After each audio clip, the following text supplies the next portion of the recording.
എളുപ്പത്തിൽ ഒരു മയണൈസ് ഉണ്ടാക്കി നോക്കിയാലോ.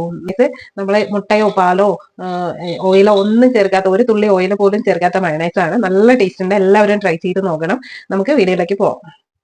മയണൈസ് ഉണ്ടാക്കാൻ വേണ്ടിയിട്ട് നമുക്ക് ഒരു 15 കാഷ്യൂ ഒരു ബൗളിലേക്ക് ഇട്ട് കൊടുക്കാം. എന്നിട്ട് അതിലേക്ക് കുറച്ച് ചൂടുവെള്ളം ഒഴിച്ചിട്ട് സോക്ക് ചെയ്യാൻ വെക്കാം. ഒരു 10 മിനിറ്റ് അത് സോക്കാവട്ടെ.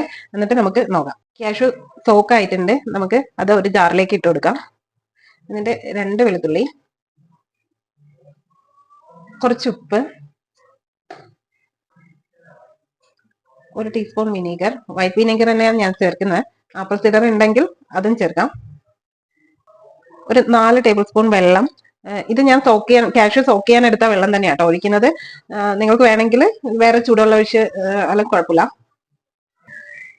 ചെറിയൊരു പീസ് ബട്ടർ കേട്ടോ, ആവശ്യമുണ്ടെങ്കിൽ മാത്രം ചേർത്താൽ മതി, അല്ലെങ്കിലും അത് ഒഴിവാക്കാം. ഇത് ചേർത്താൽ നല്ലൊരു ടേസ്റ്റ് ഉണ്ടാവും. നമുക്ക് നന്നായിട്ട് അരച്ചെടുത്തിട്ട് വരാം. ഇതിവിടെ അരച്ചെടുത്തിട്ടുണ്ട്. നമുക്ക് അതേപോലെ തന്നെ കിട്ടിയിട്ടുണ്ട്. നല്ല ടേസ്റ്റ് ഉണ്ട് കേട്ടോ മയണൈസ്. നമ്മൾ മുട്ട വെച്ച് ചെയ്യുന്ന അതേപോലെ തന്നെ ഉണ്ട്. ഓയിൽ മുട്ടയൊന്നും ചേർത്തിട്ടില്ല. നല്ല ഹെൽത്തി ആയിട്ടുള്ള മയണൈസാണ്. കുട്ടികൾക്കൊക്കെ വിശ്വസിച്ച് കൊടുക്കാൻ പറ്റും. എല്ലാവരും ട്രൈ ചെയ്ത് നോക്കണം. Thanks for watching.